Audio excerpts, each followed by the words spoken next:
Ang ating pangunahing tauhan ay ipinanganak bilang isang labas na bata ng isa sa mga pinakamakapangyarihang pamilya ng martial arts. Mula pagkabata siya ay may isang layunin lamang, ang makuha ang pagkilala ng kanyang pamilya. Subalit, ang kanyang pangarap ay naglaho nang siya ay ma-diagnose ng isang sakit na pumihil sa kanya na mag-practice ng martial arts o kahit mag-aral ng magic.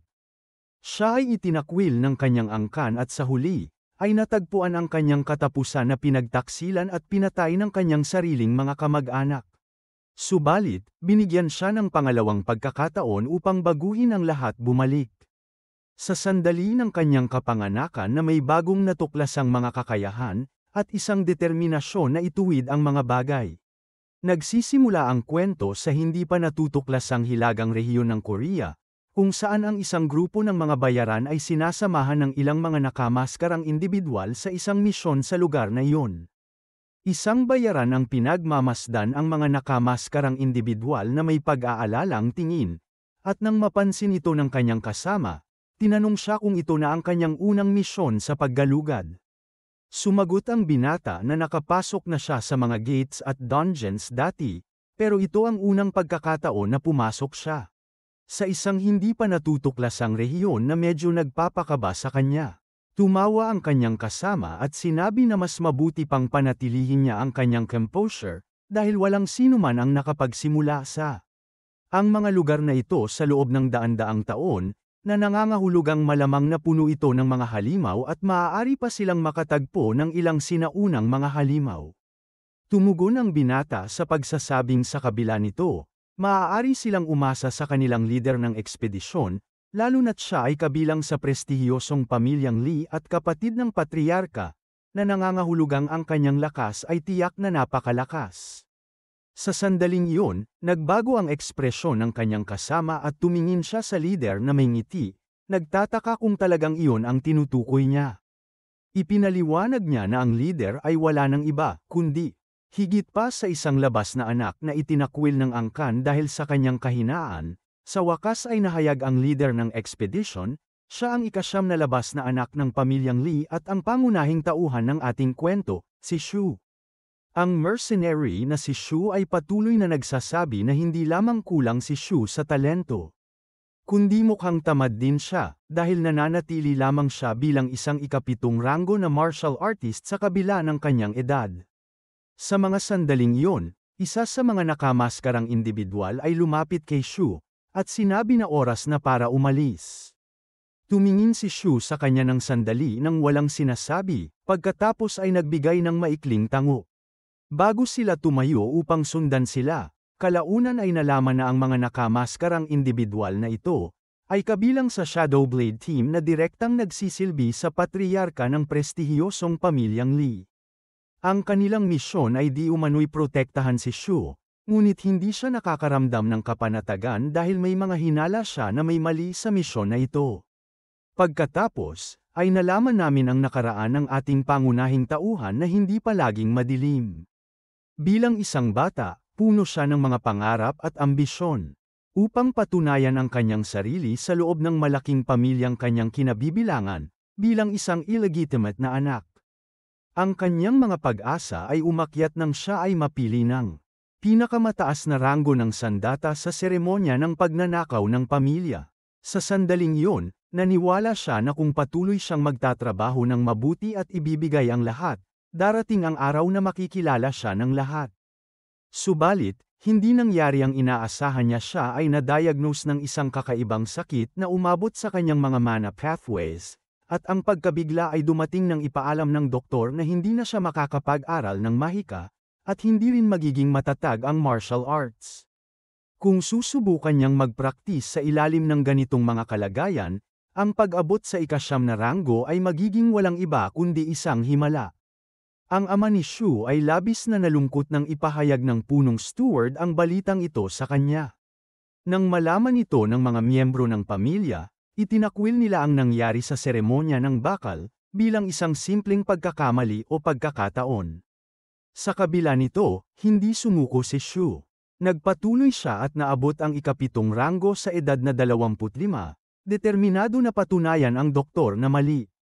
Labis ang kanyang kasiyahan sa kanyang tagumpay kahit na lahat ng kanyang mga kapatid ay naabot na ang ranggong iyon sa mas batang edad. Ngunit ang kanyang kasiyahan ay hindi nagtagal dahil siya ay pinalayas mula sa angkan nang siya ay mag-30. Kung hindi dahil sa interbensyon ng kanyang panganay na kapatid, siya ay iniwan na parang bangkay. Si Shu ay patuloy na tumakas sa loob ng buong 10 taon. Sa panahong iyon, kumalat ang kaguluhan, lumawak ang mga hindi pa natutuklasang rehiyon, at dumami at lumala ang mga pag-atake ng mga halimaw. Isang araw, habang nakaupo siya sa kalye na parang pulubi, may isang pahayagan na lumipad sa kanyang mukha na nahuli niya sa pagkakataon. Puno ng luha ang kanyang mga mata habang binabasa ito. Kamakailan lamang ay natuklasan niya na ang kanyang ama, ang lalaking minsang namuno sa martial arts at ang patriyarka ng kagalang-galang na Li Clan, ay pumanaw na. Lalo pang lumalim ang kanyang pagkabigla, nang marinig niyang may tumawag sa kanya bilang batang ginoo. Tumingala siya at nakita ang 2 miyembro ng Shadow Sword Blade Team na nakatayo sa harap niya. Itinapon ni Shu ang dyaryo at matalim na tinanong kung paano nila siya natagpuan. Ngunit, hindi sila sumagot. Sa halip, isa sa kanila ang nagbigay sa kanya ng isang opisyal na dekreto na nakadirekta sa kanya. Si Shu ay nabibigo sa kanilang kawalang galang sa kanyang tanong, ngunit kinuha niya ang dekreto upang suriin ito. Natuklasan niya na ito ay isang misyon para sa isang eksplorasyon sa isang partikular na lugar. Ngunit ang nakakapagtaka ay may pirma ito ng patriyarka na si Gonsong. Si Shu ay nagulat dahil si Genseong ang kanyang ikatlong kapatid, na nagbigay sa kanya ng pag-iisip kung ano ang nangyari sa kanyang panganay na kapatid. Ang kanyang mga iniisip ay naputol ng isa sa mga miyembro ng Shadow Sword Blade na nagsabi sa kanya na ang pag-alis ay itinakda sa 1 oras mula ngayon. Nang humarap ang lalaking may maskara upang umalis, tinanong siya ni Shu na maghintay. Tinanong niya ang tungkol sa kapalaran ng kanyang nakatatandang kapatid ngunit walang natanggap na sagot. Napagtanto niya na hindi ibubulgar ng mga miyembro ng koponan ang anumang impormasyon tungkol dito. Sinubukan niyang intindihin kung bakit siya naatasang gawin ang ganitong misyon. Lalo na't hindi siya humawak ng espada sa loob ng 10 taon at siya ay isang ika-7 rang martial artist lamang. Pagkatapos, humarap ang lalaking may maskara sa kanya at tinanong kung ibig niyang sabihin ay tinatanggihan niya ang utos. Alam ni Shu ng mabuti. Ang pagtangging iyon ay nangangahulugang kamatayan kaya't sumagot siya na isasagawa niya ang misyon. Ang mga miyembro ng Shadow Sword Blade ay biglang naglaho na parang nag-evaporate. Si Shu ay lalong nagalit dahil sa kakulangan ng impormasyon at sa misyon na pinilit siyang gawin. Bumalik tayo sa kasalukuyan, kung saan si Shu ay naglalakad kasama ang mga nakamaskarang individual. At ang mga mercenary patungo sa kanilang destinasyon, biglang huminto ang isa sa mga mercenary. Ang kanyang mukha ay puno ng pagkamangha ng mapansin. Ang isang hindi pangkaraniwang bagay sa harap niya, ay isang abandonadong gusali na nakakagulat na buo pa rin. Sa kabila ng pagiging nasa isang liblib na rehiyon, isa sa mga nakamaskarang lalaki, ay ipinaalam sa kanya na papasok sila ng walang pag-aalinlangan. Dumaan sila sa gate at maingat na nagsimulang mag-explore sa lugar. Pagkapasok nila, nabigla sila sa napakaraming bungo at mga buto, parehong tao at hayop. Ngunit, ang higit na nagulat sa kanila ay ang presensya ng isang sinaunang bangkay ng halimaw. Sa sandaling iyon, inutusan ng isa sa mga nakamaskara ang kanyang mga kasama na kumilos ng walang pag-aalinlangan. Mabilis silang sumugod sa mga mercenaryo, at agad nilang sinimulang patayin ang mga ito isa-isa. Malupit na kalupitan si Shu at isa sa mga bayaran, ay naiwan sa labis na pagkabigla sa eksenang nagaganap sa harap nila. Sila'y sumisigaw, humihingi ng paliwanag kung ano ang nangyayari. Isa sa mga lalaking nakamaskara ang sumagot, habang inaatake ang bayaran sa tabi ni Shu, sinasabing dapat niyang napagtanto mula pa sa simula na siya'y sampay na. Idinagdag pa niya na isang karangalan ang mamatay para sa kalooban ng angkan. Ngunit, bago maibigay ng lalaking nakamaskara ang nakamamatay na suntok, biglang may isang espada na tumusok sa kanyang tiyan. Agad na nalaman na si Shu ang tumama sa kanya, humihingi ng paliwanag kung sino ang nasa likod ng lahat ng ito. Gayunpaman, sa gulat ni Shu, nananatiling tahimik ang lalaking nakamaskara. Sa kabila ng sugat, hinawakan niya ang espada na nakabaon sa kanyang katawan. At sinabi kay Shu na inutusan silang dalhin siya sa lugar na ito, at patayin siya ng mabilis nang hindi nag-iiwan ng bakas. Bago niya nabasag ang espada gamit ang kanyang sariling kamay, patuloy na nagbabala ang lalaking may maskara kay Shu, na huwag lumaban maliban kung nais niyang magdusa bago mamatay. Lalong lumalala ang pagkabigla ni Shu habang pinapanood ang sugat ng lalaki na gumagaling sa loob ng ilang segundo. Sa sandaling iyon, isa sa mga mercenaryo ang nagtangkang atakihin ang lalaking may maskara mula sa likuran, ngunit ang huli ay lumingon sa isang kisap mata at hinati siya sa dalawa sa isang sulyap. Si Shu ay nahulog sa lupa na bahagyang nakaiwas sa parehong kapalaran. Ang lalaking may maskara ay ngumiti sa kanya at tinawag siyang kaawa-awa, dahil sa pag-iisip na magiging mas malakas siya kaysa dito. Pagkatapos, siya ay biglang tumakbo ng napakabilis at naghatid ng isang malakas na sipa na nagpadapa kay Shu sa buong silid, hanggang sa tumama siya sa bangkay ng sinaunang halimaw na nakahiga doon. Ang epekto ay nag-iwan kay Shu ng matinding sakit na nagdulot sa kanya na umubo ng dugo. Sa kabila ng sakit, isang napakalakas na galit ang sumiklab sa kanya. Tumanggi siyang mamatay ng ganito. Desperado siyang naghahanap ng paraan upang makaligtas, at napagtanto niyang kailangan niya ng sandata. Sinusuri ang kanyang paligid. Kapaligiran, nakita niya ang isang lumang espada na nakabaon sa bangkay ng isang napakalaking halimaw malapit doon. Walang pag-aalinlangan, nagmadali siya patungo rito. Iniisip na kahit na luma na ito.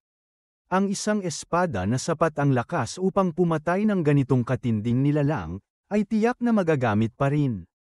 Hinayla ni Shu ang espada, umaasang magagamit ito, ngunit nagulat siya sa nangyari sa susunod at natigilan sa kanyang kinatatayuan. Sa kanyang mga mata, ang espada ay nagiging alikabok at naglaho sa hangin. Hindi niya maunawaan kung bakit ito nangyayari o kung paano tumugon. Lumapit ang lalaking may maskara at sinabi na hindi niya inaasahan na isang miyembro ng Li. Ang angkan ay magiging linggong ito, sa pinakababa, mamamatay siya na may dalang isang dakilang pangalan, sabi niya bago ibigay ang pangwakas na suntok. Si Shu ay bumagsak sa lupa, tinamaan ng maskadong lalaki. Nagtataka siya kung ito na ba talaga ang katapusan pagkatapos ng isang buhay na puno ng hirap, at walang katapusang pagtakbo. Samantala, ang espada ay patuloy na naglalaho sa kawalan habang siya ay nasa bingit ng kamatayan. Iniisip niya na kung mabibigyan siya ng isa pang pagkakataon sa buhay. Habang siya ay lumulubog sa kawalan, narinig niya ang isang boses na nagtatanong kung ang batang ito ay anak ni Yu Jung. Ang boses ay nagulat sa kanya, pagmamay-ari ito ng kanyang ama. Nang binuksan niya ang kanyang mga mata, nakita niya ang kanyang ama na nagtatanong sa punong butler tungkol sa kapalaran ni Yu Jung. Sumagot ang butler na nang makita nila siya, patay na siya. Lalong nalilito si Shu, hindi lamang dapat patay na ang kanyang ama, kundi mukhang mas bata pa ito, at maging ang punong butler ay mukhang mas bata rin. Sinubukan ni Shu na tawagin sila, ngunit nagulat siya nang makita ang isang maliit na kamay.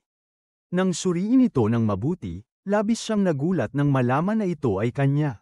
Si Shu ay labis na nabigla, hindi makuha kung ano ang nangyayari o kung paano siya buhay pa.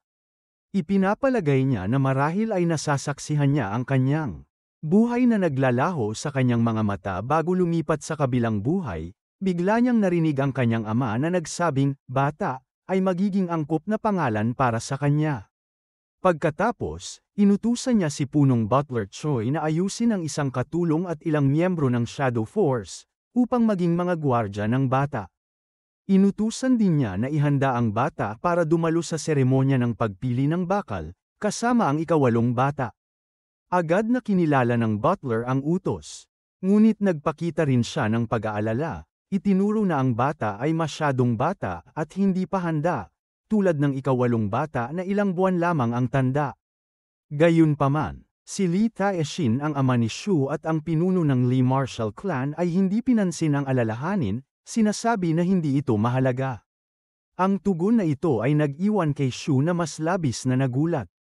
Siya ay huminga ng maluwag nang umalis ang kanyang ama sa silid dahil ang kanyang presensya ay naglalabas ng napakalakas na aura ng kapangyarihan at awtoridad. Kahit na matagal na mula nang huli niyang makita ang kanyang ama, nagsimula nang muling mag-isip si Shu. Nagtataka kung ito ay tunay na totoo. Ang lahat ay tila masyadong konkretong hindi lamang isang alaala at ang pag-uusap na naganap ay talagang nangyari. Hindi ito isang ilusyon o isang lumang alaala. Nahihirapan siyang tanggapin ito, sinasabi sa sarili na hindi ito maaaring totoo. Kung totoo man, nangangahulugan ito na siya ay muling bumalik sa kanyang miserable na nakaraan. Lumipas ang mga buwan matapos ang kanyang pagbabalik sa nakaraan, at sa wakas ay dumating ang pinakahihintay na araw sa kagalang-galang na Li Clan. Ito ang araw ng seremonya ng pagpili ng bakal, kung saan ipinapakita ng mga anak ng clan ang kanilang mga talento batay sa mga sandatang pumili sa kanila. Ang kanyang ama ay pinili ng maraming sandata, na ginawang pinakamagaling na mandirigma ng kanyang henerasyon. Samantala, ang mga espada ay pinili ang kanyang nakatatandang kapatid na si Thomas, na naging tanyag sa kanyang kahusayan sa parehong mahika at pag-iingat ng espada. Ngayon ay turn na ni Shu at siya ay nakakaramdam ng matinding pressure at pagkabahala tungkol sa kaganapang ito. Ngunit ang kanyang mga iniisip ay naputol nang pumasok ang kanyang katulong na si Jawa sa silid na puno ng kasiyahan. At sinabi na ang batang Ginoo ay lubos na handa na siya, ay napansin na sa kabila ng pagiging nasa bagong kapaligiran ay hindi siya umiiyak. At siya ay isang napaka-mature at tahimik na bata. Pagkatapos, ay kinuha siya nito sa kanyang mga bisig at tiniyak sa kanya nang may kumpiyansa na siya. Ay lalabas mula sa seremonya na may mga kahanga-hangang pagpipilian na magbubukas ng daan, para sa isang maliwanag na hinaharap. Sa hinaharap si Shu ay labis na naantig sa kanyang mga salita sa kanya. Si Jawa ay parang isang ina, sa kasamaang palad, napilitang umalis siya sa bahay dahil sa inggit at kasamaan ng kanyang mga nakatatandang kapatid. Siya lamang ang nagluha para sa kanyang kalungkutan noong bata pa siya, at nanatili sa kanyang tabi hanggang sa huli, determinado na hindi na maulit ang kasaysayan. Gumawa si Shu ng matibay na desisyon na poprotektahan niya siya, kahit anong mangyari. Sa sandaling iyon, pumasok ang isa pang katulong sa silid at sinabi sa kanila na tapos na ang paghahanda para sa seremonya at kailangan nilang umalis kaagad. Kasabay nito, inabisuhan ang ama na tapos na ang mga paghahanda, na nangangahulugang sila maaaring magpatuloy na ngayon nang walang pagkaantala. Si Lord Li ay nagsimulang maglakbay patungo sa lugar ng seremonya na sinundan ng mga bata at kanilang tagapag-alaga. Pagdating nila sa malawak na lupain ng seremonya, kung saan maraming tao ang nagtipon-tipon. Ang atensyon ay napunta kay Shu na itinuturing na labas na anak na dinala mula sa labas. Kaunti lamang ang nalalaman tungkol sa kanyang pinagmulan o lahi. Maliban na siya ay anak ng pinuno ng angkan na si Lord Li Jiashen. Isang talakayan ang lumitaw sa mga nakatatandang miyembro ng angkan, tungkol sa bagay na ito naroroon sa pagtitipon. Sina Lady Baek Hwayon, ang kagalang-galang na ministro ng angkan na si Tae Hong, ang panganay na anak ng angkan. Lee Mayongjong at ang ikatlong anak na si Lee Gonsong. Ang panganay na si Mayongjong ay nagpahayag ng kanyang pagkamangha, na nagsasabing hindi niya natatandaan na isa sa kanila ang lumahok sa seremonya sa ganitong kabataang edad. Tumugon ang kanyang nakababatang kapatid na si Gonsong, na inamin din niyang kakaiba at hindi inaasahan ang sitwasyon. Nagtataka siya kung paano biglang lumitaw ang kapatid na ito sa kanila. Ngunit sa kabila nito, interesado pa rin siyang makita kung ano ang mangyayari. Opisyal na inihayag ni Patriarka Li Taeshin ang pagsisimula ng seremonya ng pagpili ng bakal. Tinawag niya ang isa sa mga tagapaglingkod, at inutusan itong dalhin. Ipinakita ang bata kaagad upang simulan ang ritual. Lumapit ang attendant na may dalang napiling batang babae na ikawalo sa mga batang pinili, para sa seremonya sa araw na iyon. Kinuha ni Lord Taeshin ang isang matalim na kutsilyo, mula sa kanyang bulsa upang simulan ang ritual. Kinuha niya ang kamay ng batang si Hua na puno ng pagkalito sa kung ano ang nangyayari. Nagtaka ang bata nang gumawa ng hiwa ang patriyarka sa kanyang kamay, na nagdulot ng pagdurugo sa kanyang daliri. Nagsimula siyang umiyak mula sa gulat at sakit, ngunit nagpatuloy ang seremonya. Isa sa mga pinaka-prestihiyosong espada, ang pang-ivory na talam. Pinipili siya, ang espada na ito ay itinuturing na isang likhang sining, at hindi kailanman tumugon sa anumang nakaraang henerasyon. Kinuha ni Lord Taeshin ang espada at ipinahayag na mula sa sandaling ito, ang ivory blade ay pagmamay-ari ni Hua. Ang mga tagapaglingkod ay nagalak at binati si Lady Baekhuayon sa okasyong ito. Itinuturing ang bata bilang isang bihirang talento na isinilang sa pinararangalan na pamilyang ito. Si Lady Baekhuayon ay ngumiti ng may kumpiyansa, at nagpasalamat sa kanilang mga papuri at biyaya. Pagkatapos nito, inihayag ni Lord Taeshin na oras na para sa ritual ni Yuyong. Sa pagkarinig sa pangalang ito, agad na napagtanto ng mga manunood na ito ay tumutukoy sa labas na ipinanganak na anak na dinala mula sa labas. Tinatanong nila kung paano siya pinapayagang makilahok sa isang sagradong seremonya. Gayunpaman, hindi pinapansin ng patriyarka ang mga bulong-bulungan, at ipinagpatuloy ang ritual sa paghiwa ng daliri ni Shu. Ang bata ay hindi umiyak kahit na nakaramdam siya ng bahagyang sakit, na nag-udyok sa patriyarka na tapikin ang kanyang ulo bilang papuri sa kanyang katapangan. Naalala ni Shu na sa kanyang nakaraang buhay, siya ay pinili ng Clear Echo Sword, isa sa mga heavenly ranked blades. Gayunpaman, nauunawaan niya na hindi siya maaaring umasa sa kanyang mga nakaraang pagpili sa buhay na ito. Samantala, si Lord Taehong pinagmamasdan ang sitwasyon habang nakikinig sa mga bulong-bulungan ng mga tumututol sa paglahok ng isang anak sa labas sa seremonya. Ang ekspresyon ng Lady Baekhuayon ay nagpapahiwatig din na hindi siya maganda ang pakiramdam. Ngunit, nang isaalang-alang ni Taehong ang bagay na ito, natuklasan niya na ang pagkakaroon ng isang anak sa labas ng kanyang kapatid ay hindi nakakagulat. Gayunpaman, napagtanto din niya na kung mananatili ang sitwasyon, mahihirapan ang bata na mabuhay dito dahil halos imposibleng mabuhay bilang isang anak sa labas.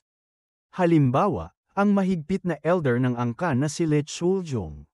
Ginagawa niyang malaman ang kanyang presensya, na nagpapakita ng malinaw na interes sa illegitimate na bata. Ginagalang siya ni Taehong kahit na siya ay hindi komportable, at nahihirapang basahin ang ekspresyon ng matanda. Tinanong ni Elder Chuljong si Taehong kung ito, ang bata na dinala ng patriyarka sa estate. Kinumpirma ni Taehong na ito nga ang bata na natuklasan, at kinuha ng Shadow Sword. Ipinahayag ng elder ang kanyang pagkamangha sa desisyon ng patriyarka, tinatanong kung bakit niya dinala ang isang illegitimate na bata na walang alam na pinagmulan, at pinayagan itong makilahok sa seremonya ng steel selection sa ganitong paraan. Pamamaraan gayunpaman sa huli, ay umamin siya na kung ang patriyarka mismo ang sumubok sa bata, dapat niyang malaman na walang kahulugan ang seremonyang ito, para sa isang illegitimate na bata.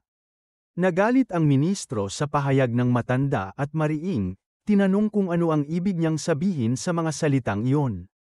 Humingi ng tawad ang matanda at sumagot, na ang kanyang kwento ay hindi gaanong naiiba. Siya rin noon ay isang illegitimate na bata na nabigo ng labis na mapili ng anumang sandata. Isang kilalang kwento na ang isang illegitimate na bata ay mananatiling ganoon, at dapat niyang malaman ang kanyang lugar, Ministro Taehong. Nagagalit na hindi na kayang tiisin ang mga insinyawasyon ni Elder Chuljong, at sumabog sa galit na nagsasabing hindi na siya makikinig sa ganitong usapan. Ngunit, biglang naputol ang kanyang pagsabog ng isang nakakasilaw na liwanag, mula sa ceremonial grounds na nag-iwan sa lahat ng tao sa pagkabigla sa tindi nito. Ang elder, gayunpaman, ang pinaka-nagulat sa kanila, hindi makapaniwala sa nangyayari o kung ano ang ibig sabihin nito. Habang si Ministro Taehong ay hindi rin nagkulang sa pagkabigla, ngunit iba ang kanyang reaksyon. Ang kanyang mukha ay napuno ng pagmamalaki at kagalakan, na nagsabi sa hindi makapaniwala na kahit na siya ay Nasaksihan ito sa kanyang sariling mga mata. Ngunit, hindi pa rin niya lubos na matanggap ang liwanag na nagmumula sa seremonya. At mga sandata ay mas nakakasilaw kaysa dati, sa kanila ang dugo espiritu, si Bakal Epicutalam, ay kumikislap ng maliwanag. Kasama ang maalamat na espada Heavenly Mahu, at ang dakilang Celestial Dragon, kahit ang mga sandatang may mga napiling tagapagdala ay malakas na tumutugon sa presensya ng labis na anak na lalaki ito, ay isang hindi kapanipaniwala na tanawin. Kahit ang mga nakatatandang miyembro ng angkan, ay nakikita ang kanilang sariling mga sandata na tumutugon sa kanya. Ang pinakamatanda, kapatid na si Mayongjong, ay nagtatanong kung may sino man ang makakapaniwala sa kanilang nasasaksihan. Inamin na ang kanilang nakababatang kapatid ay tila may hindi kapanipaniwalang talento. Si Mayongjong ay nagpatunay na tila ganoon nga, habang ang karamihan ay nababalot sa pagkamangha. Kumalat ang mga bulong-bulungan, paano makakamit ng isang labas na anak ito? Ngunit pinatahimik ng patriarka ang lahat gamit ang kanyang matatag na tinig, sinabing malinaw ang mga batas ng clan, bawat sandata na pumipili sa batang Ginoo ay dapat sa kanya. Gayunpaman, hindi ganoon kasimple ang bagay. Siya ay nagdeklara na tatanggap siya ng mga mungkahi na maaaring tumulong na lutesin ang isyong ito. Itinaas ni Ministro Taehong ang kanyang kamay na nag-aanunsyo na mayroon siyang ideya, na nag-udyok kay Patriarka Taeshin na hilingin sa kanya na ipresenta ito. Iminungkahi ng ministro na ang pagbibigay sa bata ng lahat ng mga sandatang ito, ay salungat sa tunay na layunin ng seremonya ng pagpili ng steel, dahil ang ritual ay dapat magpatuloy para sa mga susunod na henerasyon. Sa makatuwid, dapat payagan ng bata na pumili ng isang sandata mula sa mga ito. Pumayag ang patriarka, na nagsabi na hindi ito masamang ideya at nagpasya na ipatupad ito. Bilang resulta, ang mga sandata ay ipinakita sa harap ng bata at siya ay inilagay sa gitna upang pumili ng isa na kanyang ninanais. Nararamdaman ni Shu na ang seremonyang ito ay ganap na naiiba mula sa pagpili ng bakal, na kanyang naranasan sa kanyang nakaraang buhay. Gayunpaman, ito ay pabor sa kanya habang nagpasya siyang samantalahin ang pagkakataon, upang makamit ang pinakamalaking bentahe na posible. Nagsimula siyang maglakad sa gitna ng mga sandata, sinisiyasat ang mga espada tulad ng Slain Dragon, ang banal na spear na ginawa mula sa mga buto ng banal na puting balina, at ang mga mahikal na tungkod tulad ng Valian na hinulma mula sa punong mundo kung saan natutulog ang mga espiritu. Dumaan din siya sa Celestial Sword na sinasabing nilikha noong araw. Ang buwan at mga bituin ay nagtagpo ngunit siya ay naghahanap ng pinakamalakas na sandata sa lahat at siya ay nakagawa na ng kanyang desisyon. Napansin ng ama ang direksyon kung saan papunta ang kanyang anak na si Yuyong, at napagtanto ang kanyang destinasyon. Siya ay papunta sa espada na natuklasan ng tagapagtatag ng clan, sa mga hindi pa natutuklasang lupain, isang espadang natatakpan ng alikabok na babalot ng misteryo, na walang sino man ang nakapagbukas ng tunay nitong kapangyarihan. Ito ang itim na twilight na espada, ang sandatang pinili ni Shu. Pinagninilayan ni Patriarka Taeshin ang mga kilalang kakayahan ng espadang ito, na hindi lamang nag-uuri sa kanyang klasifikasyon bilang isang kalamang panglangit na sandata, ngunit, ito ay nakaimbak sa mga celestial na sandata marahil dahil ito ay nagsisilbing simbolo na konektado sa tagapagtatag ng clan. Wala ni isa sa mga inapo o ninuno ng clan ang napili ng sword na ito. Subalit, siya ay hindi sigurado kung ito ay isang random na pagpili lamang ng isang batang bata, o kung may mas malalim na kahulugan ito sa likod nito. Itinaas Patriarka Taeshin ang bata sa kanyang mga bisig na nagpapatunay na ito ay tiyak na isa pang banal na interbensyon. Ang batang bata ay gumawa ng kanyang pagpili, at sa kanyang bahagi siya ay napili ng espada ng dakilang ninuno, ang itim na twilight na espada. Kaya natapos ang seremonya ng pagpili ng bakal. Sa sandaling yun, sinabi ni Lady Baekhwayon na bilang isang labas na anak si Yuyong, ay magiging malaking abala sa kanila. Ngunit, hindi siya magdadalawang isip na alisin siya, kung siya ay humadlang sa kanyang daraanan.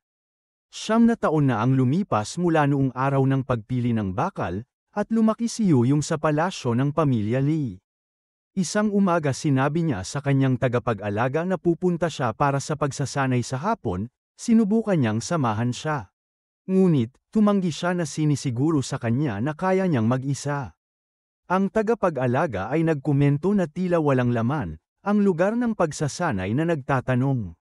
Bakit ka mag-iisa sa pagsasanay lalo na't hindi naman gaanong kalaki, ang unang lugar ng pagsasanay?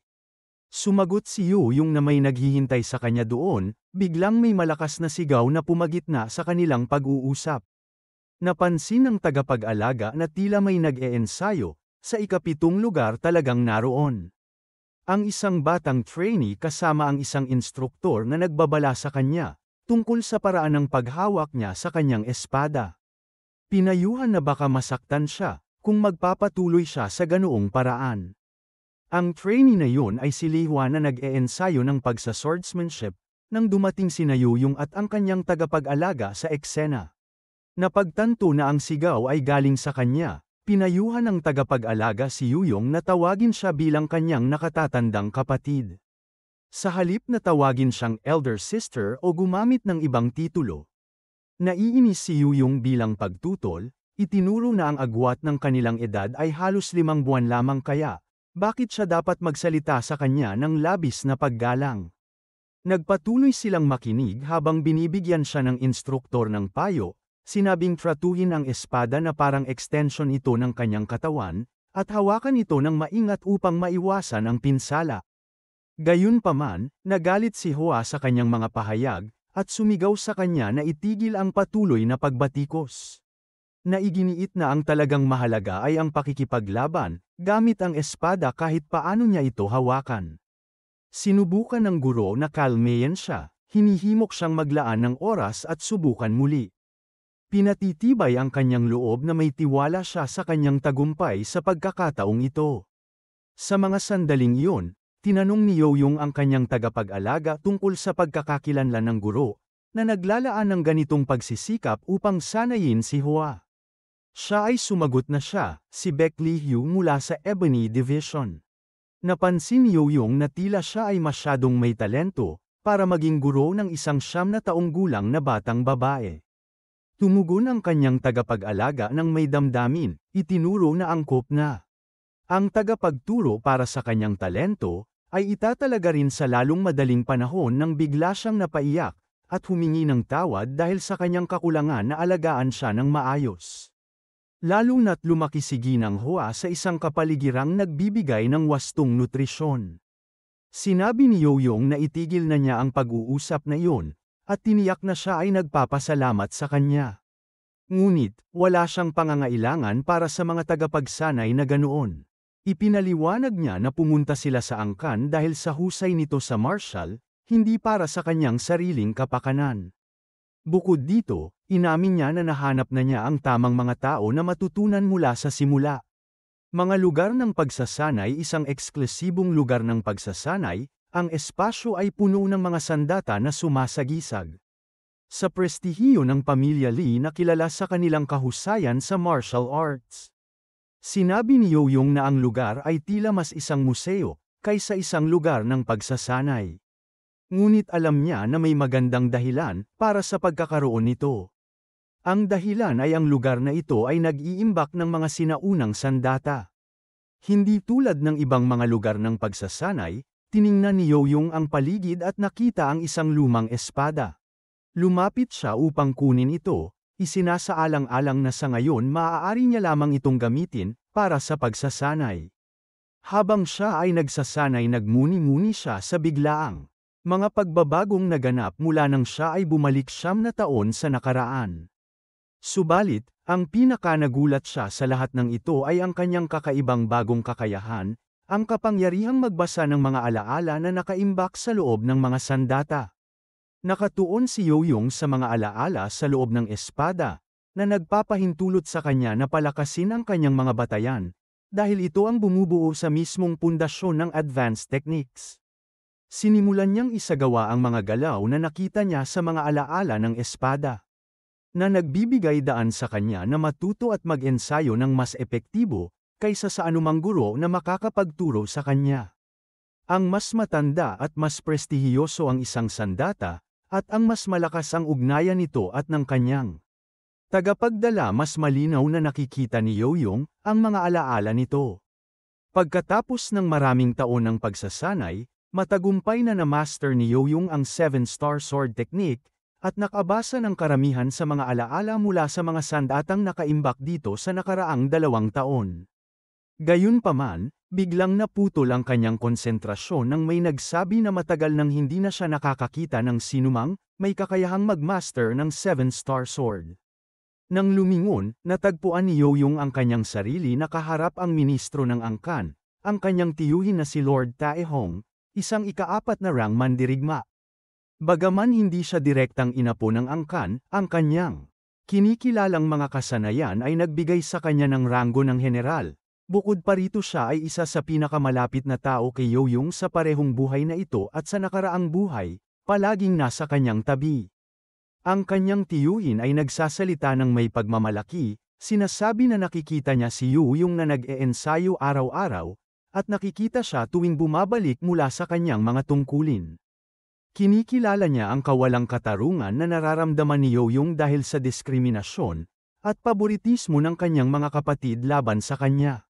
Ngunit, hinihikayat niya itong lampasan ito at patunayan ang kanyang sarili. Sumagot si Yoyong na ayos lang siya, ngunit, siya ay miyembro pa rin ng kagalang-galang na pamilya Lee. Ganap niyang nauunawaan iyon. Ang pagkilala mula sa angkan ay makakamit lamang sa pamamagitan ng kanyang kasanayan, sa pag-iingat ng espada. Kaya't nagpasya siyang patunayan ang kanyang sarili, sa pamamagitan lamang ng kanyang sariling lakas. Si Taehong ay may pakiramdam ng pagmamalaki sa kanya, ngunit sa parehong oras siya ay nababahala sa katotohanan na ang batang ito ay mananatiling isang labas na anak, anuman ang kanyang makamit. Pagkatapos ay sinabi ng kanyang tiyuhin sa kanya, na malapit na ang oras para siya ay umabot sa edad ng pagiging karapat-dapat.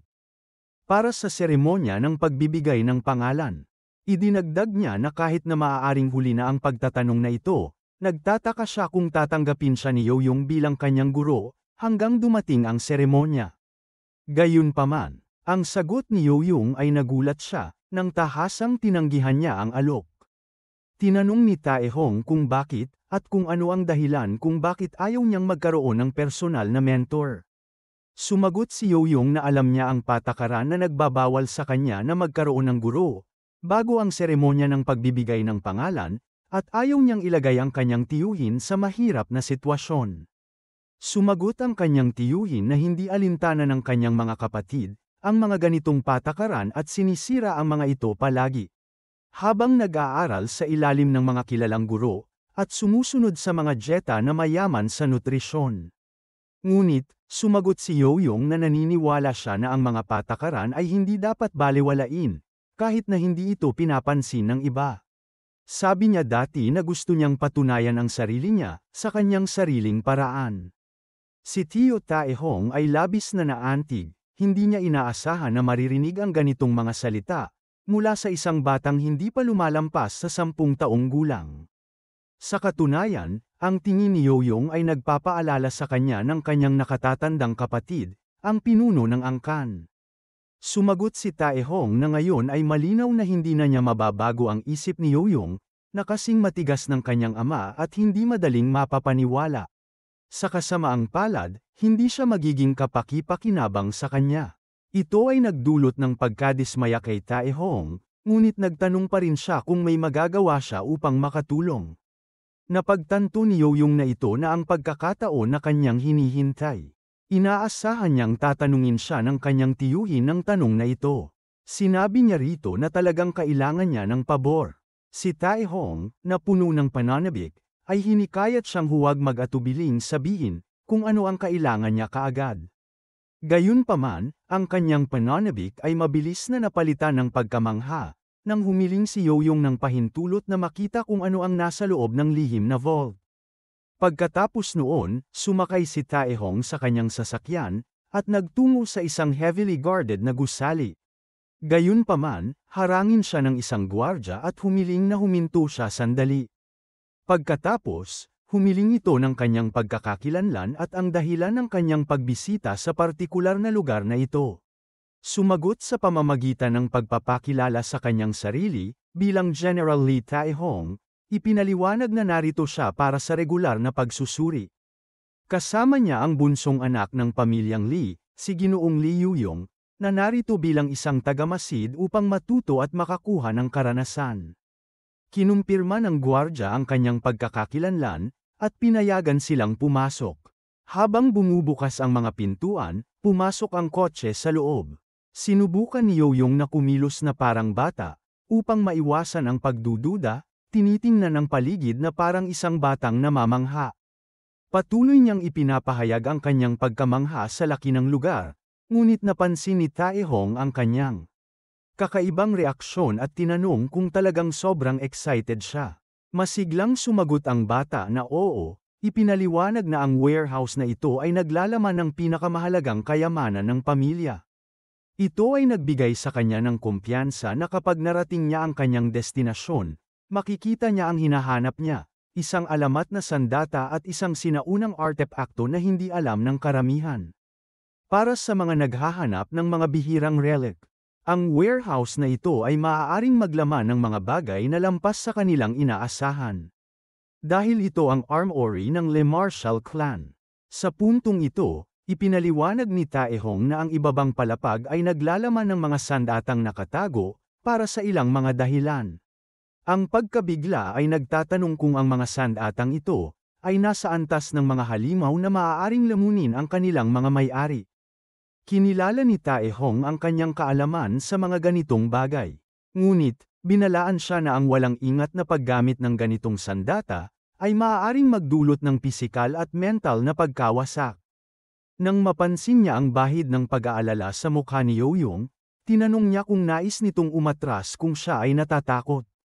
Gayunpaman, mariing tinanggihan ni Yoyong ang anumang takot. Muling pinatibay ni Taehong ang kanyang loob, sinasabing walang dahilan para mag-alala dahil hindi naman makakapasok si Yoyong sa ganitong mapanganib na lugar. Pagkatapos, ipinaalam niya na siya ay magpapatuloy sa pangangasiwa. Mga bagay at babalik kaagad. Dagdag pa niya na pinapayuhan niya si Yoyong na maglaan ng oras, at mag-explore sa lugar sa kanyang sariling bilis. Nagpaalam siya muna sa kanya, habang siya'y umaalis.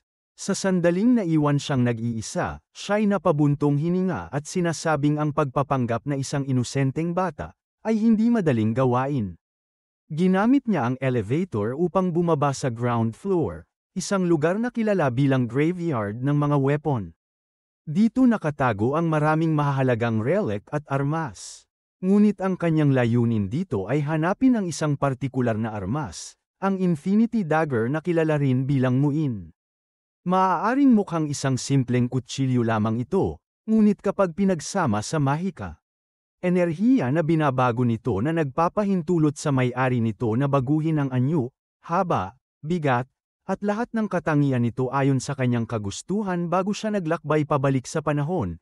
Ang taong nakatuklas ng sandatang ito ay si Gonsong. Dahil sa napakalakas na kapangyarihan at hindi pangkaraniwang kalikasan nito, siya ay binigyan ng titulong ever-changing na nangangahulugang walang katapusang variable. Naalala ni Yoyong na ang titulong ito ang nagbigay daan sa kanyang ikatlong kapatid, na si Gonsong na maging pinuno ng angkan sa halip na ang panganay na kapatid. Kalaunan, hinanap niya ito at pinatay upang alisin ang anumang potensyal na banta. Gayunpaman, ito ay ang tanging alam ni Yoyong sa puntong ito, upang maiwasan ang pag-uulit ng kasaysayan. Mayroon lamang siyang isang opsyon kahit na ang paghahanap ay aabuti ng oras, wala siyang ibang pagpipilian. Kundi suriin, ang mga sandatang ito isa-isa na nagsusumikap na makuha ang Boundless. Bago pa man ito matagpuan ng kanyang kapatid na si Gonsong kaya't, inilalaan ni Yang ang kanyang oras sa paghahanap ng Infinity Dagger.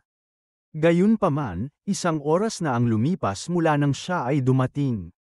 At nasuri na niya halos lahat ng sandatang may anyong pang-dagger. Ngunit, wala siyang natagpuan na kahawig ng Boundless. Sa kabila nito, nananatili siyang tiyak na narito ang sandata. Kaya't, kailangan niyang maghanap ng mas masusi ng walang anumang Kawalang ingat habang patuloy siyang nag-iimbestiga sa lugar, aksidente niyang nabangga ang isang mesa na nagdulot ng pagbagsak ng isang kalaw-angin na sandata mula rito. Nagulat siya dahil ang sandata ay labis na natatakpan ng kalawang, na nagbigay sa kanya ng katanungan kung paano ito umabot sa ganitong matinding estado ng pagkabulok. Nang lapitan ng bata ang sandata, isang napakalakas na alon ng enerhiya ang sumabog mula rito, na nagpagulat at nag-alala sa kanya dahil wala siyang ideya kung ano ang nangyayari. Bigla, nang walang babala o paliwanag, natagpuan niya ang kanyang sarili sa isang puok na hindi pamilyar, isang tanawin ng pagkawasak, mga bangkay, at kaguluhan. Agad siyang napagtanto niya na ito, marahil ang alaala na nakabaon sa kalaw-angin na pangil.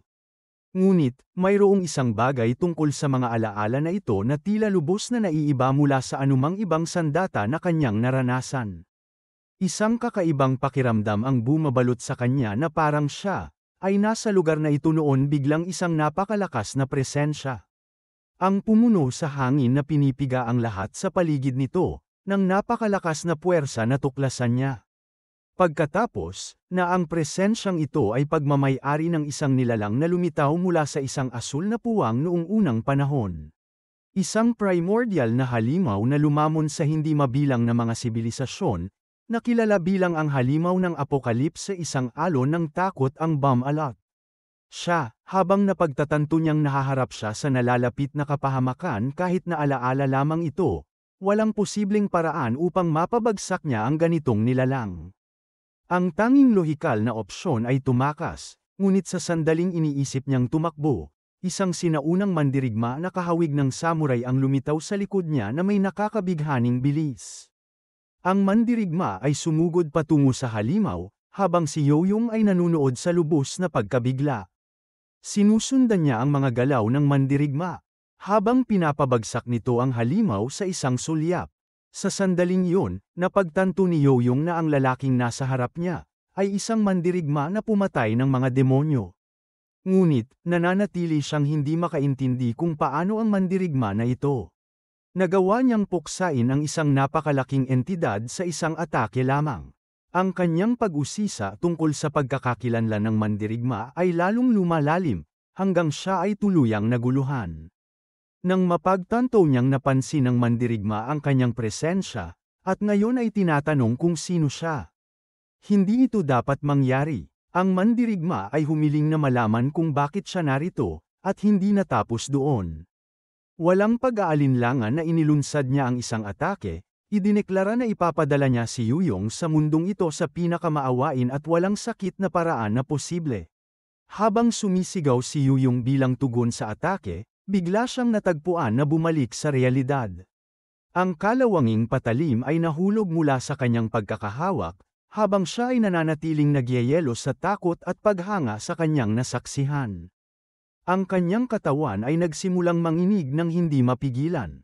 Ito ang kauna-unahang pagkakataon na nakaranas siya ng ganito.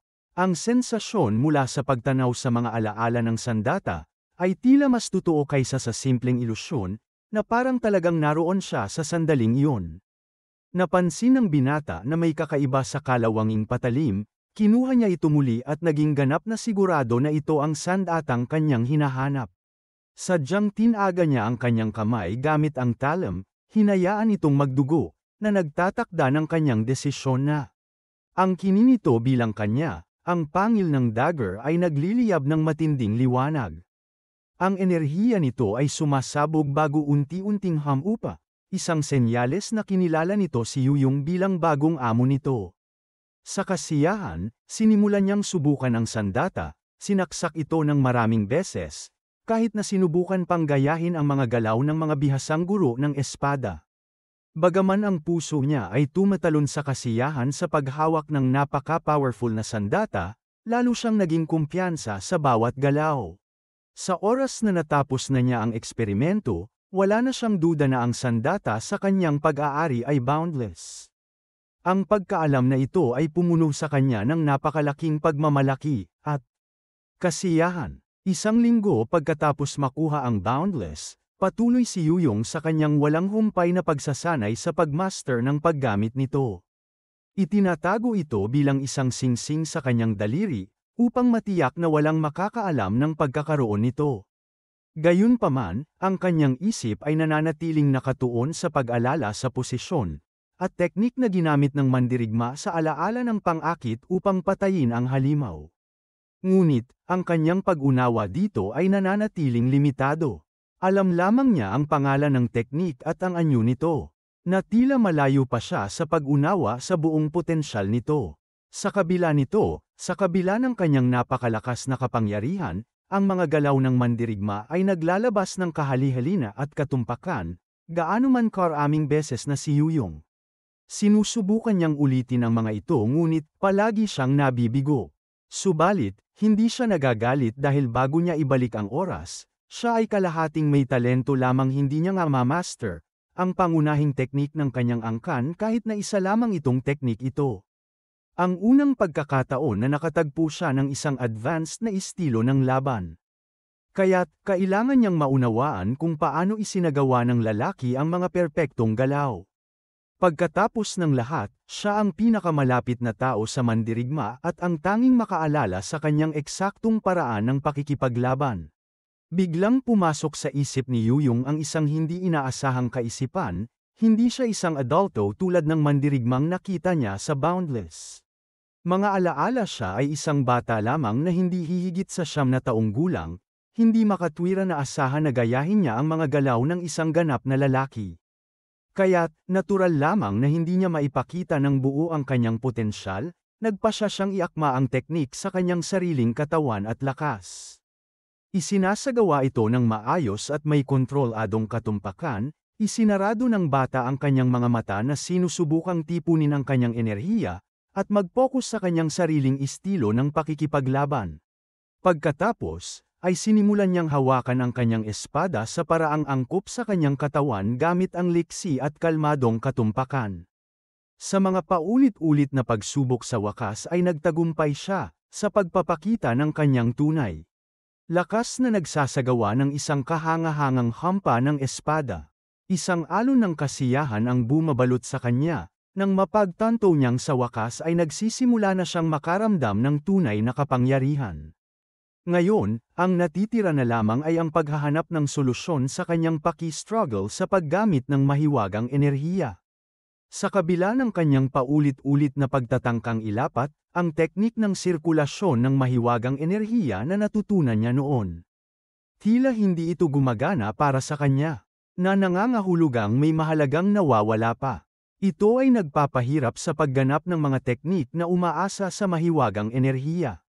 Ngunit sa anumang kaso, wala siyang ibang pagpipilian kundi ang patuloy na subukan. Nang siya ay muling nagpatuloy sa kanyang. Habang nag-eensayo, isang babae ang biglang lumitaw sa likod niya na hawak ang espada niya, at tinanong kung saan niya natutunan ang teknik. Si Yoyong ay lumingon sa kanya, naguguluhan sa kanyang pagkakakilanlan. Ngunit, agad niyang napansin na ang kanyang itim na buhok, at kulay honey na mga mata ay nagpapakita na siya ay kabilang sa direktang linya ng Clan Lee. Ang babae ay tumugon ng may gulat, nagtataka kung talagang hindi siya nakikilala o nagkukunwari lamang. Gayunpaman, mabilis siyang tumawa at nagbiro na posibleng hindi pa siya nakita ni Yuyong, lalo na't bihira siyang nagpapakita ng kanyang mukha. Lumapit siya at tinanong ang pangalan niya. Sumagot ang pangalan niya Yuyong, sa pamamagitan ng pagpapakilala sa sarili. Ang babae ay tumatawa at sinasabing kakaiba ang kanyang pangalan, bago ipakilala ang kanyang sarili bilang Lee Gyongha. Sa mga sandaling iyon, napagtanto ni Yuyong na siya ang kanyang pinakabatang tiya Gyongha, isang bagay na minsang nabanggit ng kanyang tiyuhin, sa kanya bago siya bumalik sa nakaraan. Muling lumapit si Tia Lee Gyongha kay Yuyong at inulit ang kanyang tanong, kung saan o kanino niya natutunan ang teknik na iyon. Si Yuyong naman ay nagtanong kung bakit siya interesado sa pag-alam. Ipinaliwanag niya na ang kanyang ginawa ay isang sinaunang sining ng martial arts na kilala bilang Gumusul, isa sa mga estilo ng laban na labis niyang gusto. Ngunit ipinaliwanag niya na sa panahong ito, ang mga makapangyarihang halimaw na may mahika ay aktibo pa rin. Kinuha niya mula sa kanyang bulsa ang isang lumang tala-arawan o aklat, at ibinigay ito kay Yuyong, sinasabing ito ay regalo mula sa kanya. Nagulat siya sa kilos na yun ngunit tinanggap pa rin ito. Tinanong niya siya tungkol sa nilalaman nito, at pinayuhan lamang siya na buksan at basahin ito. Habang binabaliktad niya ang mga pahina, napagtanto ni Yuyong na ito ay isang manuskrito. Kahit na ang sulat kamay ay kakila-kilabot. Gayunpaman, ang nilalaman nito ay tila naglalaman ng mga teknik sa mahika. Hindi lamang yun, kundi naglalaman din ito ng mataas na antas ng kaalaman sa labanan na mahirap para sa kanya. Maunawaan ito ay nagdudulot sa kanya ng pagdududa, kung ang mga tsismis tungkol sa kanyang tiyahin ay talagang hindi totoo. Sa sandaling iyon, itinuturo ni Tia Gyongha ang ilan sa mga sulatin na nagpapaliwanag, na ang mga sinaunang teknikal na mahika na ito ay batay sa mga mahikal na daan sa nakaraan. Ang mahika ay maaari lamang magamit sa pamamagitan ng pag-channel nito, sa mga panloob na daan sa modernong panahon. Gayunpaman ang mahika, ay nakaimbak sa puso bago ito gamitin. Siya ay nagtanong kung sa palagay niya, ay matalino na baliwalain ang sinaunang mahika bilang walang silbi, na binibigyang diin na ganap na posible na ang mga sinaunang teknikal na mahika, ay mas advanced kaysa sa mga NASA. Kasalukuyan, para sa kadahilanang ito siya ay nagsasaliksik ng mga teknik ng pagpapalakas at pagbabago. Ngunit, kulang pa rin siya ng sapat na mga talaan. Napagtanto ni Yuyong na siya ay tumutukoy sa mga teknik na katulad ng mga mahiwagang kakayahan. Kaya't, tinanong niya siya na maghintay sandali pagkatapos, ay bumalik siya sa kanyang espada na nag-iisip kung paano kumakalat ang mahiwagang enerhiya. Mula sa pinagmulan nito sa buong katawan, napansin niya agad na ang enerhiya ay hindi bumabalik sa pinagmulan nito. Na nangangahulugang ang kailangan lang niyang gawin ay ikalat ang magic sa pamamagitan lamang ng mga mahiwagang daanan ito. Ang method na ito hindi niya naintindihan dati, mula sa ang mandirigma sa alaala. Ngunit, ngayon sa ilang antas ay nakarating siya sa isang makabuluhang conclusion. At kinukumpirma niya ang kanyang tagumpay, nang makita niyang naging mas malakas ang kanyang atake. Si Yuyong ay labis na nagulat, habang nasasaksihan niya ng personal ang napakalaking pagkakaiba. Kapag gumagamit ng mahika at si Tia Lee Gyongha ay labis ding nagulat. Lumapit siya kay Yuyong at tinanong, kung lubos niyang nauunawaan ang kanyang nagawa at kung paano niya ito nakamit.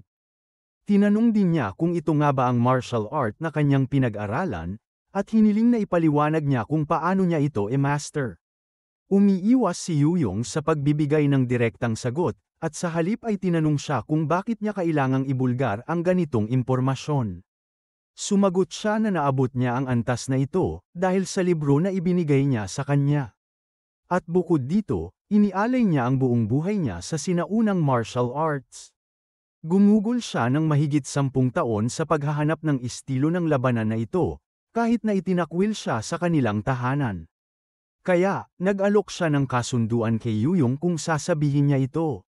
Gagawin niya ang kahit anong hilingin niya bilang kapalit. Sumagot si Yuyong na mayroon siyang 3 kondisyon bago siya sumagot. Ang una ay hindi siya dapat magsalita tungkol sa kanya o sa kahit ano. Na may kaugnayan sa kanya sa sinuman, kahit ano paman maliban kung hihingin niya ang kanyang pahintulot sumang-ayon siya agad. Ngunit, tinanong kung bakit siya napakasikreto. Ipinaliwanag ni Yuyong na ayaw niya ng mga tao, na walang ingat na pinag-uusapan siya. Pagkatapos, ay nagpatuloy siya na nagsasabing ang pangalawang kondisyon, ay hindi na siya dapat magsinungaling sa kanya muli. Upang makabuo sila ng mutual na tiwala, tiniyak niya sa kanya na kung susundin niya ito, ay sasabihin niya ang katotohanan hanggat maaari. Sumang-ayon siya sa kondisyong ito, at tinanong ang tungkol sa kanyang huling kahilingan. Naglaan si Yuyong ng sandali upang mag-isip. Pagkatapos, ay sinimulan niyang ipaliwanag ang mga detalye ng kanyang huling kondisyon sa kanyang Tia Gyongha. 1 taon nakalipas, pagkatapos ng engkwentro ni Yuyong sa kanyang tiya. Siya ay nag-eehersisyo sa bakuran nang lapitan siya ng kanyang tagapag-alaga kasama ang kanyang tiyahin. Tinanong ni Yuyong kung bakit siya narito sa lugar ng pagsasanay. Ibinigay niya sa kanya ang isang nakaselyong sobra na nagsasabing dumating ito ngayon. Kinuha ni Yuyong ang sobra na parang inaasahan niya ito, habang ang kanyang tiyahin na si Lee Gyung-ha ay hindi alam ang nilalaman nito. Nang buksan ito ni Yo-yung, natuklasan niya na naglalaman ito ng isang summon na naglalahad ng mga tagubilin para sa seremonya ng pagbibigay ng pangalan. Gayunpaman, mabilis niyang napansin na ang selyo at lagda ay hindi nagmula sa kanyang ama, kundi sa kanyang elder Mayongjong na nagulat siya, napagtanto niyang kakaiba ito dahil wala siyang narinig na balita tungkol sa pagtalaga sa isang misyon sa lalong madaling panahon. Nagalit si Tia Lee Gyung-ha nang malaman ang tungkol sa seremonya ng pagbibinyag. Naguguluhan si Yo-yung sa kanyang reaksyon, at tinanong kung bakit siya labis na nababahala. Sinabi niya na nagsisimula pa lamang silang makamit ang kaunting katatagan, at kung dadalo siya sa seremonya ng pagbibinyag, tiyak na mananatili siya roon. Sinubukan niyang kumbinsihin siyang huwag pumunta, ngunit naintindihan ni Yo-yung kung bakit ganito ang reaksyon ng kanyang tiyahin. Isang posisyon na alam niyang nagkasundo sila, at nagsasagawa ng pananaliksik sa mga sining ng mahika nang magkasama sila. Pinag-aaralan nila ang mga pagkakaiba sa pagitan ng sinaunang mahika na umaasa sa magical core, at modernong mahika na umaasa sa mga magical pathways. Nagtatrabaho sa pagbuo ng bagong anyo ng mahika, na pinagsasama ang kanilang mga pamamaraan, na kinabibilangan ng paggamit ng magical core. Upang mag-imbak at baguhin ang mga katangian ng magical energy, habang ginagamit ang mga magical pathways upang kontrolin at aktibahin ito ng mahusay. Salamat dito, nakakuha ang mga kakayahang mahika na lumampas sa ang mga kapwa niya. Ngunit, ngayon tiyak na patuloy siyang pipilitin ng kanyang tiyahin na huwag dumalo. Ngunit, alam niya na ang hindi pagdalo sa seremonya ay magkakaroon ng malubhang kahihinatnan. Kaya't, sinubukan niyang makipag-usap sa kanya na ipinaliwanag na hindi niya may iwasang dumalo sa seremonya ng pagbibinyag. Pinatibay niya ang loob ng kanyang tiyahin na walang dahilan upang mag-alala, bagaman ang kanilang oras sa pananaliksik ay bahagyang mababawasan. Ang kanyang pagsasanay sa mahika at ang pagpapanumbalik ng mga sinaunang sining ng mahika ay magpapatuloy ayon sa plano. Tinanong siya ng kanyang tiyahin kung paano niya balak gawin yon, lalo na't ang kanyang schedule. Sa panahon ng seremonya ng pagbibinyag ay tiyak na puno ng pagsasanay. Sumagot si Yo-yung na mag-aaral siya ng mga modernong teknikal na mahika, habang sabay na ipagpapatuloy ang kanyang pag-aaral ng mga sinaunang sining ng mahika, tinitiyak sa kanya na wala siyang dapat ipag-alala. Kaya't, nagsimula si Yo-yung sa kanyang espesyal na pagsasanay, para sa seremonya ng pagbibigay ng pangalan. Kung saan inihayag ni Instructor Jang Wook na magsisimula sila, sa pamamagitan ng pagtanggap ng mga atake ng mahika sa loob ng kalahating oras. Napansin ni Yo-yung na nagbago ang mga bagay mula sa nakaraan, gaya ng inaasahan niya. Bilang ika-9 na anak, isang taong hindi pa nakakatanggap ng pangunahing pagsasanay, dapat sana'y nalulumbay siya at nag-collapse kaagad. Ngunit ngayon, ay kaya na niyang gumamit ng mahika upang ipagtanggol ang kanyang sarili laban sa mga atake. Napansin ng instruktor ang ginagawa ni Yo-yung, at napagtanto na pinipigilan niya ang lahat ng mga atake ng walang kahirap-hirap, na parang naglalaro lamang siya sa mga ito. Ang mas kakaiba pa ay sabay-sabay na pinagmamasdan ni Yo-yung ang ika-8 anak, sinusuri ang kanyang mga kakayahan at minomonitor ang bisa ng kanyang nakaraang pagsasanay sa ilalim ng mga instruktor. Isinasaalang-alang na lahat ng ito ay nagmumula sa isang anak sa labas na hindi pa umabot ng 10 taong gulang, ang sitwasyon ay labis na nakakalito sa puntong ito kahit na tinutukoy.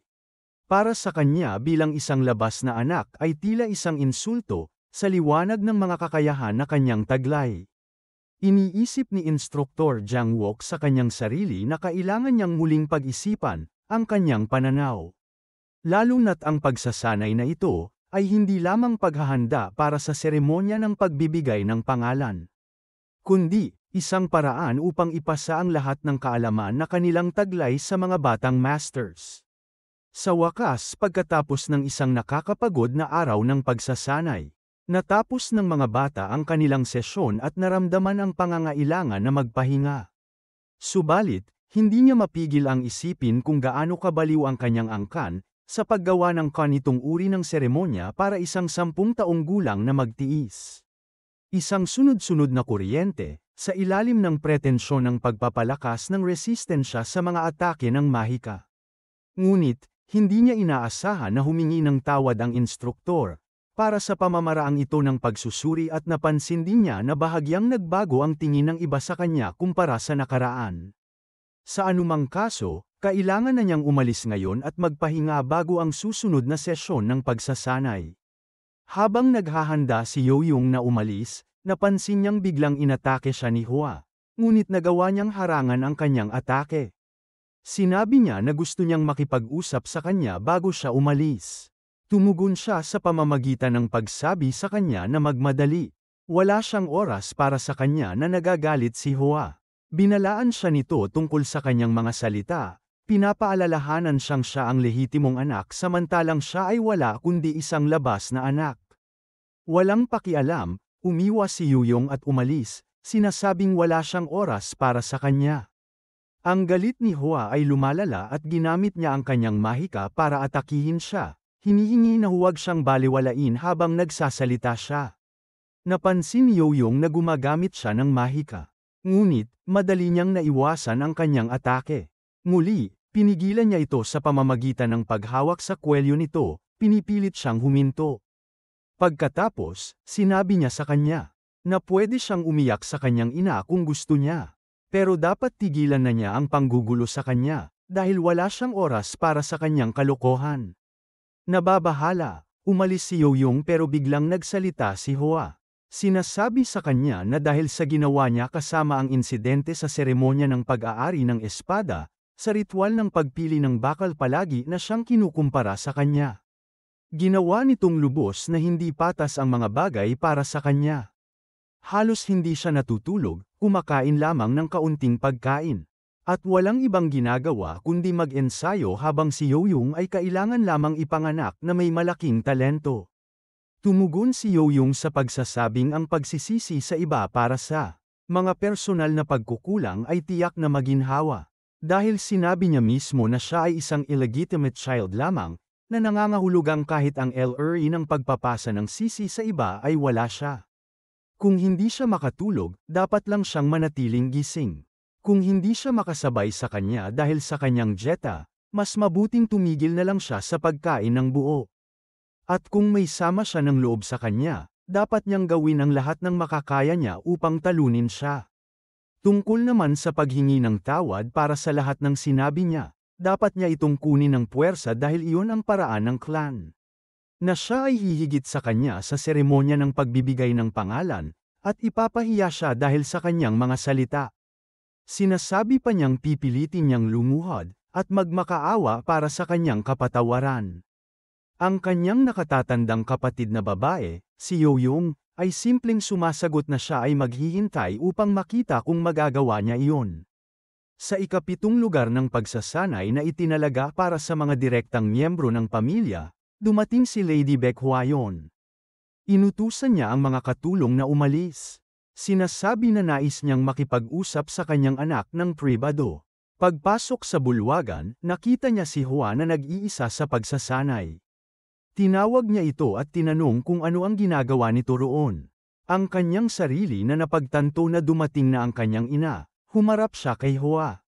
Tumugon siya na nag-eensayo lang siya sandali. Tinanong ni Lady Baek Hwayon, kung totoo ang mga balita na natalo siya ng anak sa labas. Mananatiling tahimik si Hua, na nag-udyok sa kanyang ina na ipagpatuloy ang pagsasalita. Pinapaalala sa kanya na sinabi na niya noon na kung hindi niya kayang hawakan ito, kailangan niyang durugin ito. Kung ginagawa niya lahat ng ito para maiwasan ang parusa, maaari na siyang tumigil dahil hindi na balak parusahan siya ng kanyang ina.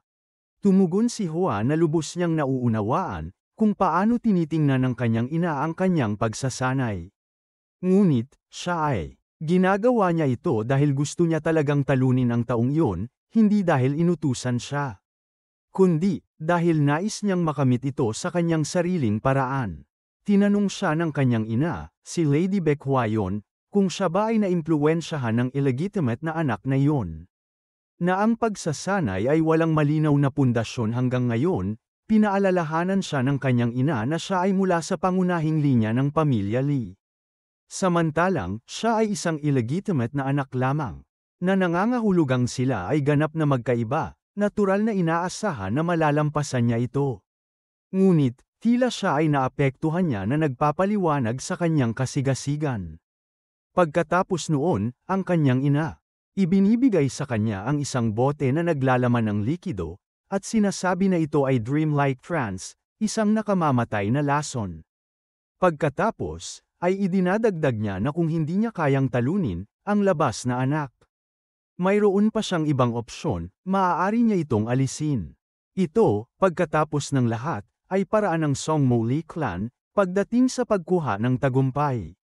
Samantala, sa tahanan ni Yoyong, nire-review ng kanyang tagapag-alaga ang kanyang lingguhang resulta at halatang nagulat, lalo na nang basahin niya ang ulat ng ika-14 na linggo.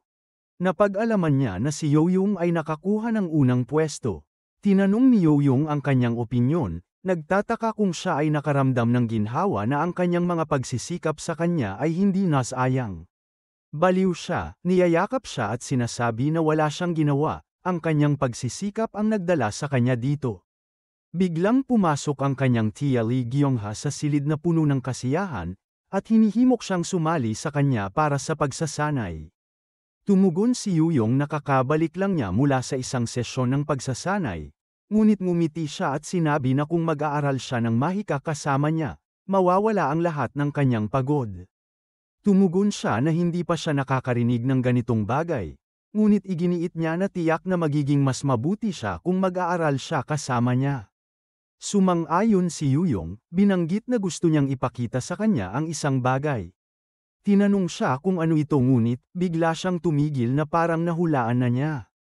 Pagkatapos, ay tinanong niya siya kung may kinalaman ito sa unang bituin.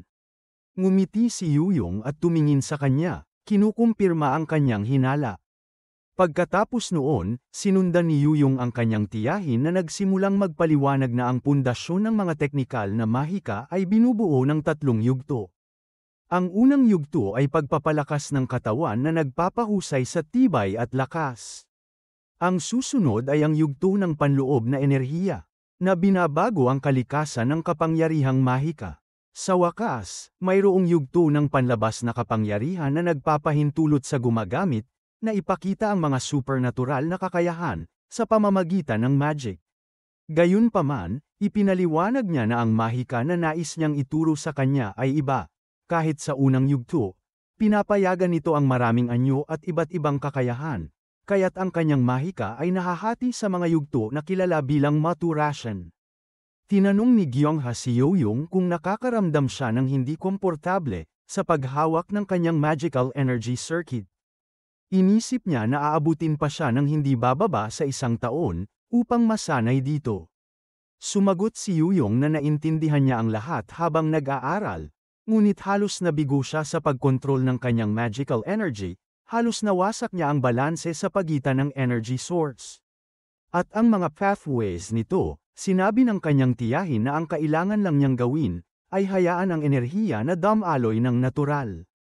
Ang mahiwagang enerhiya ay kusang gumagalaw tulad ng tubig, at sa huli, ang kanilang mga katawan ay mga sisidlan lamang na naglalaman ng kapangyarihang ito. Hinihikayat siya ng kanyang tiyahin, ipinapahayag ang kanyang tiwala na sa kalaunan ay mamamahala niya ito kahit na tumagal. Wala siyang duda na magtatagumpay siya. Niyayakap siya muli, sinasabi kung gaano siya kaswerte na makasama siya sa pagsasanay. Sinubukan ng binata na palayain ang sarili, sinasabi na halos pinipigana ng kanyang tiyahin ang kanyang leeg sa lakas nito. Sa wakas, binitiwan siya nito ngunit humihingal siya ng hangin.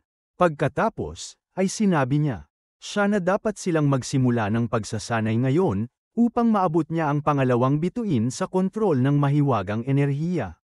Tinanong siya ng kanyang tiyahin kung alam niya na ang unang bituin na naabot niya ngayon, ay iba sa isang karaniwang bituin. Sumagot si Yoyong na alam na niya iyon. Tinanong siya ng kanyang tiyahin kung anong kasanayan ang sa tingin niya, ay pinakamagaling siya. Kumilos siya ng ilang sandali upang mag-isip at pagkatapos, ay sumagot na ang pag-swordsmanship ay malamang na ang kanyang pinakamalakas na lakas. Tumugon ang kanyang tiyahin na nagulat siya at sinabi na, hindi siya naniniwala na ang pag-swordsmanship ang kanyang pinakamalakas na lakas. Nagulat si Yoyong sa kanyang pahayag, at iginiit na nakita na siya nitong ginagamit. Mga teknik ng espada, nilinaw niya na kahit siya ay talagang may kasanayan sa paggamit ng espada, nakikita niya sa kanya ang isang talento na higit pa sa lahat iyon. Ang kanyang pinakamalaking kakayahan, paliwanag niya, ay ang kanyang mastery ng mahika. Ang kanyang mga kakayahan sa mahika ay lampas sa pagkaunawa, labis na nakahihigit sa anumang ibang kasanayan na mayroon siya, sa lawak na ang anumang ibang talento ay tila walang halaga kung ikukumpara. Idinagdag niya na personal niyang sinubukan na sanayin ang iba sa mahika na kanyang binuo. Ngunit, wala pang sino man ang nakamit ang kanyang nagawa.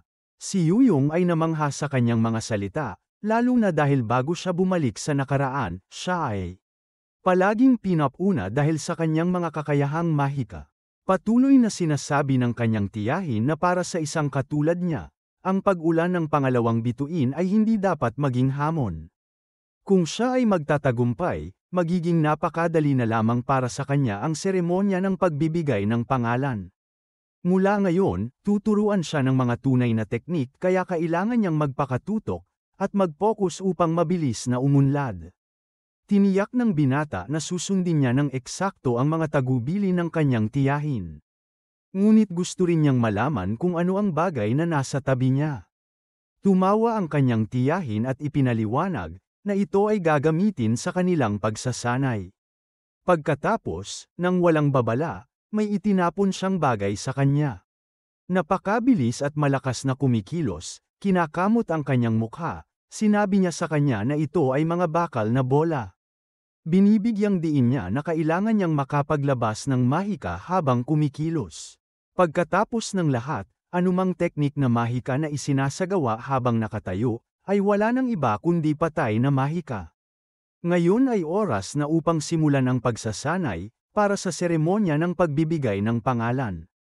Pinipilit ni Yuyong na ngumiti, lubos na alam ang matinding pagsasanay na naghihintay sa kanya.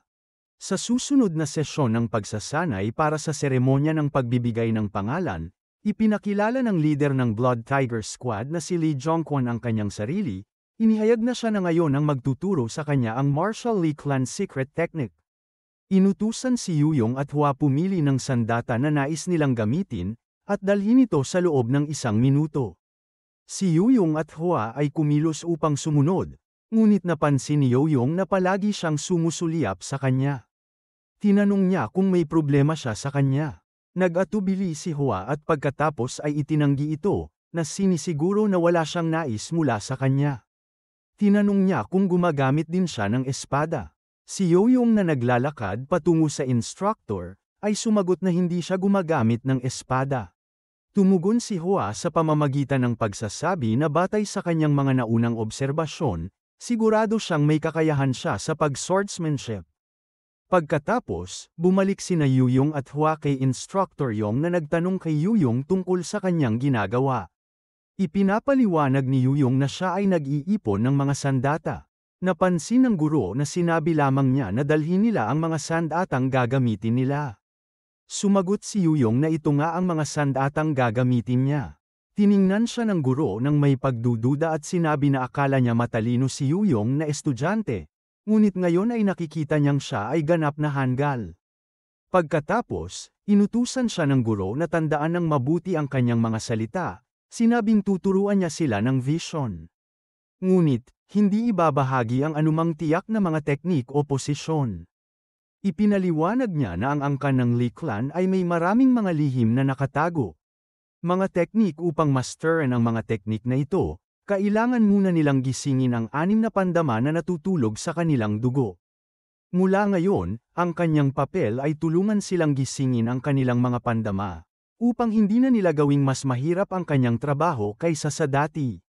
Si Yuyong at Hua ay nakatayo ng tensyonado, hindi sigurado kung ano ang susunod na gagawin ni Instruktor Yong. Ngunit bigla siyang umatake sa kanila, binabalaan na huwag silang mawala ng malay mula sa simula, at binibigyang diin na kailangan nilang mag-focus kaagad. Pagkatapos, naghatid siya ng isang makapangyarihang suntok kay Yoyong, pinapadapa siya. Ngunit, mabilis na, sinusubukan na ipagtanggol ang sarili at harapin ang atake. Napansin ng instruktor ang reaksyon ni Yoyong at humanga sa kanyang mabilis na reflexes, at kakayahang kontrahin ang atake sa kabila ng biglaang pagsalakay. Samantala, nagulat si Yoyong na umabot ang instruktor sa ganitong matinding pamamaraan mula sa simula. Inihanda niya ang sarili para sa susunod na galaw ng instruktor, na naaalala na sa kanyang nakaraang buhay ay hindi siya nakatanggap ng wastong pagsasanay. Ngunit, sa pagkakataong ito ay ganap na naiiba ang sitwasyon at kailangan niyang patunayan ang sarili. Si Yoyong ay sumugod pasulong, naglunsad ng atake kay Instruktor Yong. Ngunit, si Yoyong ay tinamaan ni Commander Yong at sinubukan ni Hua na samantalahin ang kanyang pagka-distract, habang humaharap si Yang para atakihin siya. Ngunit, mabilis siyang lumingon patungo sa kanya, at tinaga siya gamit ang kanyang sibat. Isang buong buwan ang lumipas mula nang magsimula ang kanilang pagsasanay kay Commander Yong, at sinabi ni Yoyong na dumadaan sila sa napakatinding pagsasanay, na para bang nababali ang kanilang mga buto at nagkakaroon sila ng mga panloob na pinsala. Ngunit ngumiti siya habang sinisikap bumangon.